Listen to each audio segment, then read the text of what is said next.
Alright, we got a 2-game slate tonight, so y'all gonna get this work. I'm gonna try to make this video as fast as possible. It's only a 2-game slate, so there's no real reason to dilly-dally.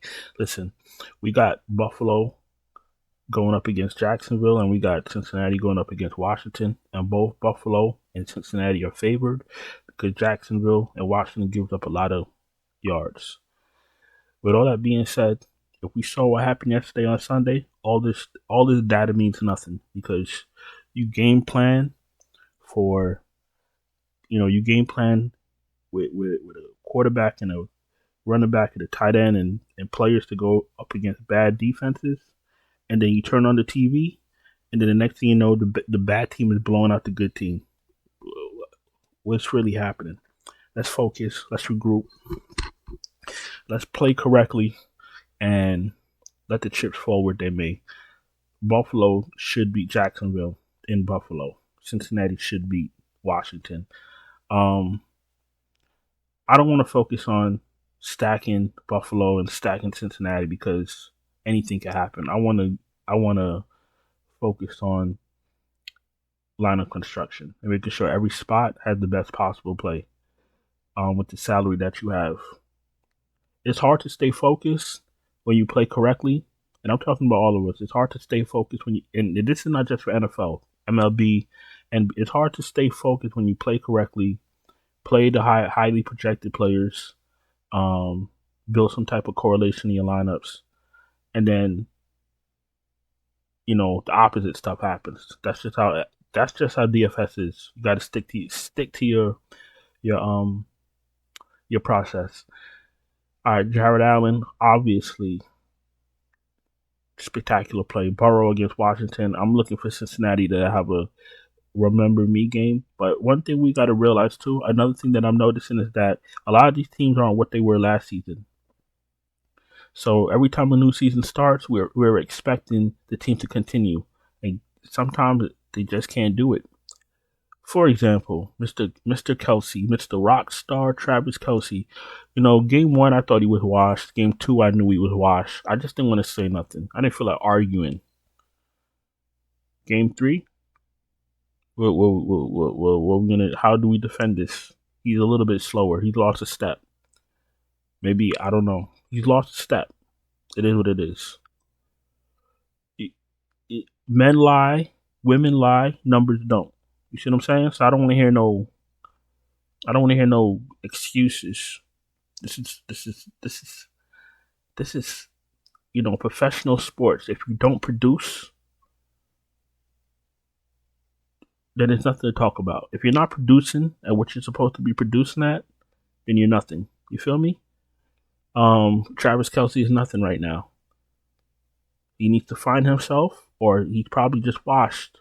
But he's unplayable, to be honest with you, at that price. Back to Buffalo. Jared Allen absolutely in play. Burrow against Washington. Like I said, this should be a remember me game. I don't mind you stacking Cincinnati against Washington. They give up a lot of yards. That's what should happen, right? This is Jaden. I like Jaden naked. My boy runs a lot. First game, he ran like 16 times. Let's double check. What was it? 16 times he ran, 88 yards. Game 2, 10 yards. He ran 10 times, 44 yards. I don't mind this, especially going up against Cincinnati. I'm not going to have a lot of lineups. You know what? I want a little bit of Burrow. I want a little bit of Allen. I want a little bit of Daniels. So maybe I have to play 3 lineups so I can play all the quarterbacks that I want. Trevor Lawrence might be odd man out. What has he been doing? Let's just take a look. 12 completions, 1 touchdown, 11 fantasy points. 14 completions, 13 fantasy points. Trevor Lawrence going up against Miami and Cleveland. You know what's going to happen? We're all going to game plan for a Buffalo blowout, Cincinnati blowout. And you know what's going to happen? Trevor Lawrence is going to put up a game of a lifetime. That's what NFL is. It is what it is. Cover your asses. That's what I always tell y'all. Cover your bases. You know what? If you want to play 4 lineups and have 1 quarterback in each, I don't mind it. You got to cover all your bases. That's what NFL is now. No, that's what it always been. That's what it always has been. But you know what? It's a real thing. Let's go to running backs real quick. ETN against Buffalo, fire him up. James Cook, is he finally gonna get the love that he's been looking for? Is he finally gonna get those red zone touches? I think he is now. If he's gonna get those red zone touches that Allen be taking from him, then he's a very good play. I don't want to say must play in NFL. He's a very good play. He ran 11 times, 1 target, 3 touchdowns, 28 fantasy points. Or does he go back to his what he usually does? 19 runs, no touchdowns, 13 fantasy points. We got to be very careful. Because now, look at it like this. If they're in the red zone and somebody's going to run it in, it's either going to be Allen or it's going to be Woods. But who? Who is it going to be? How do we know Allen's not going to run it in himself? Or how do we know that Allen's not going to say, you know what, running back, go do your job and give it to the running back? How do we know that? We don't know that. You got a game plan. You gotta construct lineups that can reflect either or. You feel me?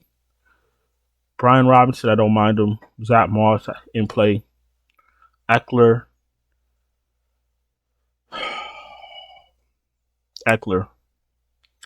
On this slate, I'll play him. He's in play on this slate. I don't think I need any other running back after Eckler, to be honest with you. And yeah, I'm done with running back. I'm keeping it simple. Regardless of what happens on a week-to-week basis with these crazy, Andy Daltons and these crazy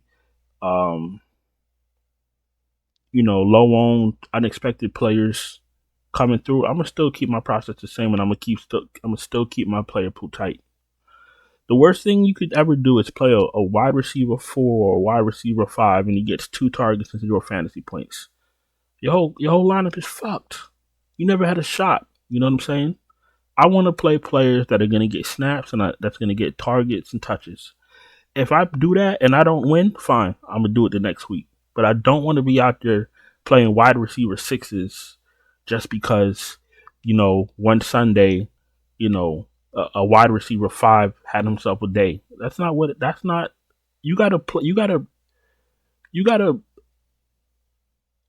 You have to predict what's most likely going to happen. If you could predict what most likely is going to happen correctly, you cashing.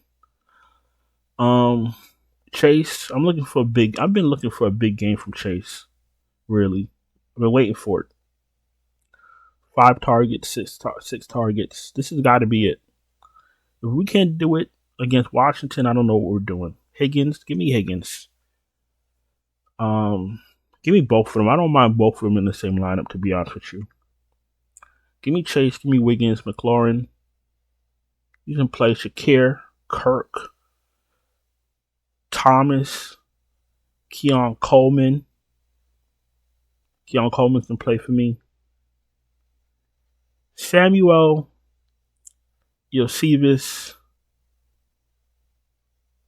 They're in the player pool.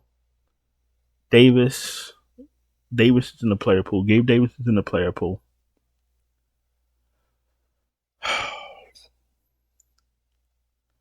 If McCaffrey, Irwin, Brown, and Hollins are your last man in, I'm fine with it.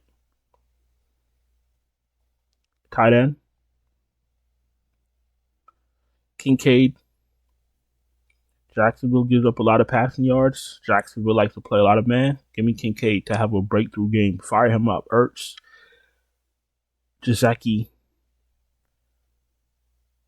are in play. Knox, I can't do it. I can't play Knox. I'm not playing Knox, to be honest with you. Brenton Strange, game 2, week 2, 6 targets, 65 yards.